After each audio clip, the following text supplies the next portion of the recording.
It was around mid-February, and so I was in a part of a global call. So global colleagues were discussing, and we all were discussing what is happening in China, what it may have a repercussions in India, in Africa, in European countries, and all.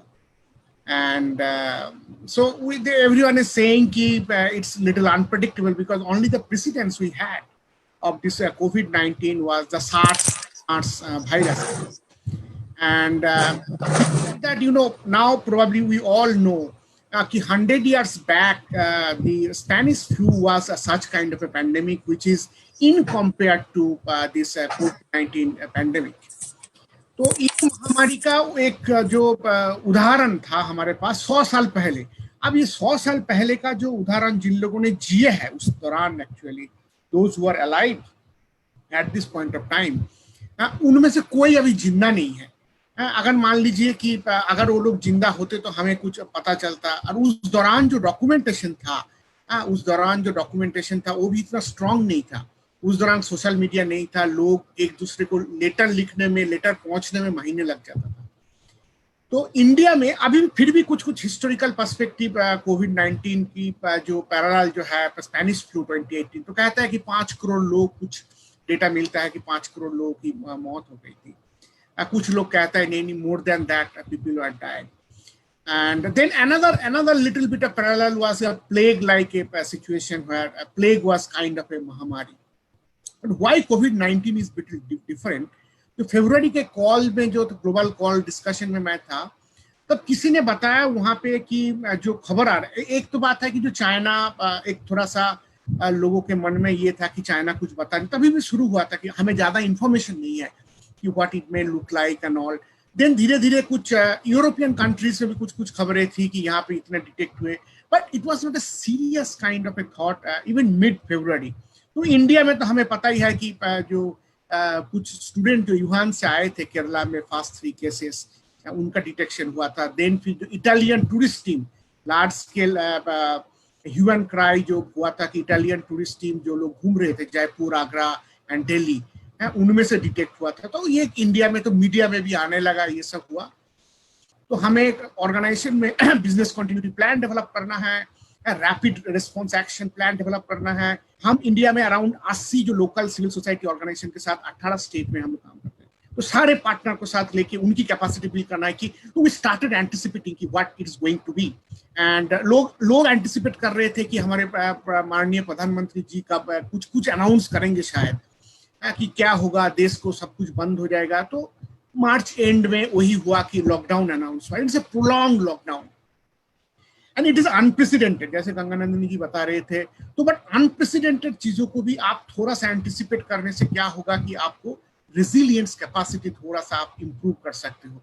आप anticipate कर सकते हो कि ये महामारी का 10% 20% भी आप कर लोगे तो फिर आपकी जो ताकतें हैं, यो स्ट्रेंथ जो है वो उसको आप बेटर यूटिलाइज कर सकते हो. बिकॉज शॉक जो है तो वो शॉक जो है large part of our energy and capacity and strength जो है शॉक उसको ले लेता है. तो आप जब एंटिसिपेट करोगे कि नहीं ये हो सकता है, दैट इटसेल्फ, तो हमारी माइंड की इतनी पावर है कि वो इसको एब्जॉर्ब कर सकते हैं. तो कलेक्टिव माइंड जब आते हैं then you can develop a strategy. ना हम लोगों ने स्ट्रेटेजी डेवलप करना शुरू की. इमीडिएटली हम लोगों ने टास्क फोर्स बनाए. हम लोग जो नेशनल डिजास्टर मैनेजमेंट अथॉरिटी के हम लोग मेंबर हैं, हम उनके मीटिंग्स में गए. Across the country, we started talking to the people, what they are thinking, because no one has an answer. How would you act in that? And lockdown के 10 दिन और 15 दिन में start हो गया कि people are hungry. There is no food, there is restriction, and तब के दिन में अगर 40 केस हो रहा था तो सुबह से शाम तक मोबाइल पे लोग देखते थे कि ये 50 केस कब हुआ, 100 केस कब हुआ. ये Today 50,000 cases are happening in the country now. But उस दौरान क्या कि कोरोना के केसेस से भी कोरोना के डर जो है हम सब पे इतने छाए हुए थे कि हम समझ नहीं पा रहे थे कि व्हाट टू एक्ट. आप घर के अंदर है, लाखों करोड़ों लोग जो है शहरों में अटके हुए हैं, वो गांव पहुंचने की कोशिश कर रहे थे. वो हजारों किलोमीटर चल रहे थे. उनमें से तो मौत हो रही थी. गर्भवती महिलाएं पेड़ के नीचे 48 डिग्री टेम्परेचर के नीचे में वो प्रसव की जो वेदनाएं हैं, जंत्रणाएं हैं, वो भुगत रही थी. सरकार भी समझ नहीं पा रहा था। अगर अब मैं सच कहूं आपको, हम सरकार के साथ काम करते हैं हर स्टेप में, सरकार भी समझ नहीं पा रहा था कि what would be the appropriate response. लोग रेशन में कतार में खड़े थे, तब तक मास्क मैंडेटरी नहीं था, तब तक कोरोना वायरस के बारे में भी साइंटिफिक अंडरस्टैंडिंग, अगर आप कहेंगे कि March last week, April first second week तक हम ये सोच रहे थे क्या करें, what are the mechanism. Treatment का कुछ पता नहीं था। कोई कह रहा था कि हाइड्रोक्सीक्लोरोक्विन को लेके लग गया कि कोई हमें ब्रेक थ्रू हो गया, HCQ सप्लाई होने लगा, ये होने लगा। तो लोग तभी भी सोच रहे थे कि क्या करें। देखिए सेम टाइप का एक वायरस है HIV, जो ह्यूमन इम्यूनोडेफिशिएंसी वायरस है। 40 इयर्स हो गया उसका आइडेंटिफिकेशन के बाद भी आज तक उसका वैक्सीन नहीं है, आज तक उसका क्यूरेटिव मेडिसिन नहीं है। मैनेजमेंट मेडिसिन है ना, बट क्यूरेटिव मेडिसिन नहीं है, ना प्रिवेंटिव वैक्सीन है। तो क्वेश्चन कि कोरोना के साथ सेम चीज जो मैंने सार्स में करीबन 8,000 लोगों की डेथ हुई, आज के दिन में कोरोना में ऑलमोस्ट 7 लाख लोगों तक हम पहुंच रहा है अक्रॉस द ग्लोब। इंडिया में 30,000 से ज्यादा लोगों की डेथ हो गई। ये सब रिपोर्टेड डेथ के सिस्टम में बात कर रहा हूं। अब सवाल ये था कि उस दौरान सिविल सोसाइटी संस्था ने इतना बढ़िया काम किया, जब उन लोगों ने कोप कर लिए, उनको ये समझ में आई कि इस देश में गरीबों को बचाना है, भूखमरी से उनको बचाना है। आप कैसे बचाएंगे? तो ये बात जब आई तो लोगों ने, किसी ने ये नहीं परवाह किया कि उसका कोरोना होगा या नहीं होगा। लोग रोड पे आए। मैं आपको दिल्ली की, गुड़गांव की, भुवनेश्वर की, कोलकाता की, असम की, कश्मीर की, सभी जगह की कहानी मैं आपको बता रहा हूं। लोग घर पे खाना बना रहे थे, वो खाना जो खुद खा रहे थे वही खाना लोग लेके बाहर आ रहे थे दूसरे को खिलाने के लिए। तो कोविड जो ह्यूमैनिटी का इतना बड़ा पावर है, ये कोविड ने दिखाया है कि आप सब लोग मिलके, हम सब लोग मिलके इस वायरस से, भले ही हमारे पास वैक्सीन नहीं है, इस वायरस के लिए भले ही हमारे पास मेडिसिन नहीं है, बट हमारे जो भाई बहन हैं हम उनको बचा सकते हैं। उनको जो फूड की रिक्वायरमेंट है, जो शेल्टर की रिक्वायरमेंट है, उनकी जो बेसिक नेसेसिटी की रिक्वायरमेंट है, वो बचा सकता है। पुलिस जिसके खिलाफ आम जनताओं का इतना शिकायत होती है, they become the best friend. Doctors, ये जो डॉक्टर कम्युनिटी के खिलाफ इतने जो होते थे, they become our saviour, second to the God, next to the God. तो चारों तरफ से देखिए कमियां अगर आप गिनने जाएंगे एक महामारी में, कमियां जब लोगों को कुछ पता ही नहीं होता है तो कमियां गिनने का जो अवसर है वो मिला नहीं। आप शुरू में देखिए, सारे लोग एक के बाद एक, गांव में सरपंच से लेके गांव के जिसके पास पैसा है, जिसके पास नहीं है, दोनों साथ मिल गए कि गांव को कैसे सुरक्षित रखे, गांव को कैसे पोषित रखे, गांव को लोगों कैसे खाए, कैसे उनको खाना मिले। तो सेव द चिल्ड्रेन अभी तक जो समाज के अति दरिद्र वर्ग है, अति दरिद्र, हम लोगों का ये मिशन है कि अति दरिद्र वर्ग के जो बच्चे हैं उनकी शिक्षा, उनकी स्वास्थ्य एंड उनकी जो लाइवलीहुड है उन फैमिलीज का, वो हम कैसे करें।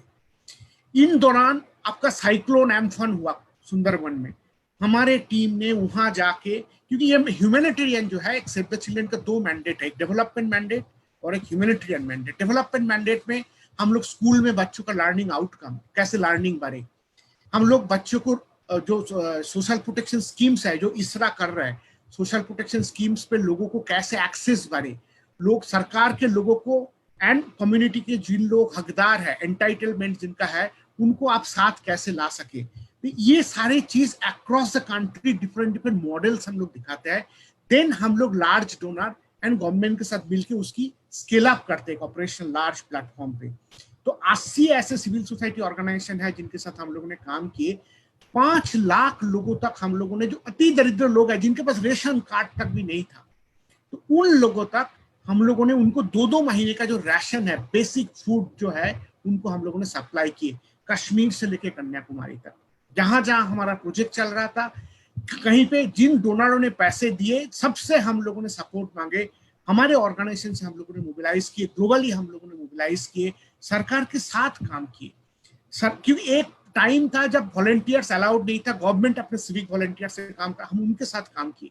तो ये पूरे पैमाने पे करीबन 12 लाख लोगों तक आज के दिन में हम पहुंचे हैं। सेकेंड काम जो हम लोगों ने शुरू किया, हमें ये लगा था जितने गलत फहमियां चल रहा था कि कोरोना जो है ये पीने से, ये खाने से, ये करने से कोरोना नहीं होगा, इसको रिस्क कम्युनिकेशन जो है and proper hand washing behaviour कैसे करेंगे, एंड रिस्क कम्युनिकेशन जो लोगों को रिस्क के बारे में कैसे बताएंगे, how to mitigate the risk. तो ऐसे करीबन 8 लाख लोगों तक हम लोगों ने थ्रू टेलीकॉलिंग हम लोगों ने पहुंचे थे। थर्ड जो काम हम लोगों ने किए थे कि हमारी जो स्ट्रेटेजी बनानी थी हमें, जो तारक जी आप कह रहे थे कि with Covid and post Covid, तो हम लोगों ने एक रैपिड नीड असेसमेंट किए थे पूरे कंट्री के 36 लोकेशन से, इंक्लूडिंग द माइग्रेंट पॉपुलेशन। उनसे हम लोगों ने 8,000 लोगों को हम लोगों ने इंटरव्यू किए थे, उनकी क्या नीड है।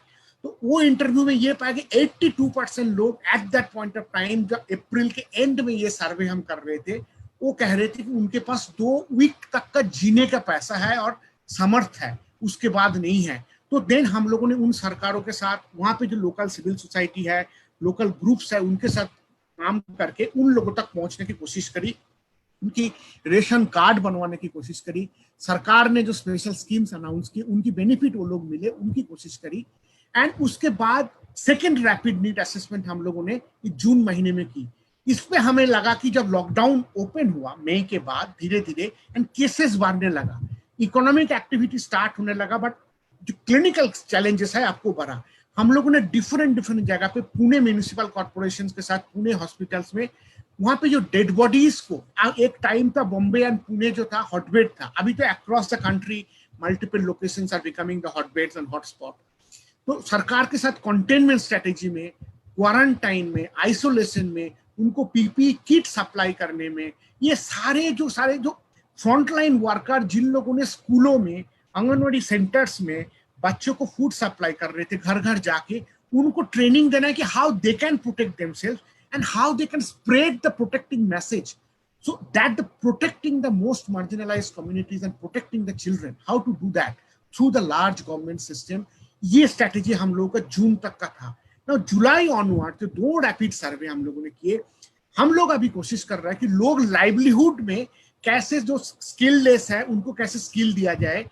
इमीडिएटली हमारे पास एक इमीडिएट जो काम था वो रिलीफ वर्क था, across the country relief work किए, कम्युनिकेशन के काम किए, रिस्क कम्युनिकेशन बताए, हैंड वॉशिंग का डेमोन्स्ट्रेशन कैसे है, सोप डिस्ट्रीब्यूट किए, ये सारे काम किए। सेकेंड जो रिकवरी फेज स्टार्ट हुआ है अभी, उसमें लोग कोप कर पाए, how they can cope with protecting themselves and their families, how economically they can come back, we can arrest कि they don't come back too much lower condition in the economically.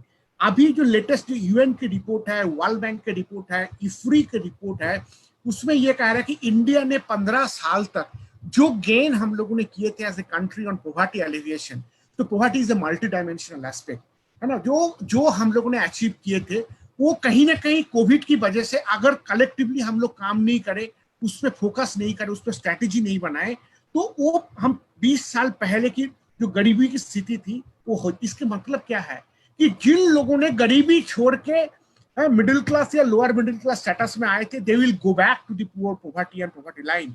So how we as a civil society organization can arrest that while protecting them from the COVID. So this is the work Save the Children across the country we do. And second thing कि बच्चों को school जाना है तो क्या guideline develop हो सकता है, एंड इस दौरान जिन बच्चों के पास मोबाइल नहीं है, लैपटॉप नहीं है, कुछ इनिशिएटिव लोकल एरिया में हम लोगों ने माइक से, एक गांव में माइक लगाए, उसमें स्कूल के टीचर को हमने बोले कि आप माइक से बच्चों को बताइए, पेरेंट्स को बताइए, अर्बन एरियाज में थ्रू मोबाइल फोन से, तो डिफरेंट तरीके से। एंड जब रिलीफ मटेरियल हम सप्लाई कर रहे थे, हम बच्चों के लिए स्टोरी बुक सप्लाई कर रहे थे, खिलौना सप्लाई कर रहे थे, टीचिंग लर्निंग मटेरियल सप्लाई कर रहे थे कि how the children can remain engage, this is the most difficult time. Third thing जो साइकोसोशल काउंसलिंग, एज गंगानंदिनी जी बता रहे थे, लार्ज स्केल ऑफ लोग because of shock, they were under shock, how you can build their mental resilience कि नहीं, we can overcome this kind of a crisis if we come together, how to embolden our mental power, how to embolden our psychosocial capacity, and then linking them with the frontline health force and frontline workforce, so that करीबन 1 लाख बच्चों तक हम लोगों ने पहुंचने की कोशिश करी, जिनको हम लोगों ने काउंसलिंग करी, because children will always remain vulnerable because of their lower age, and if they belong to the poor family, they are becoming more vulnerable.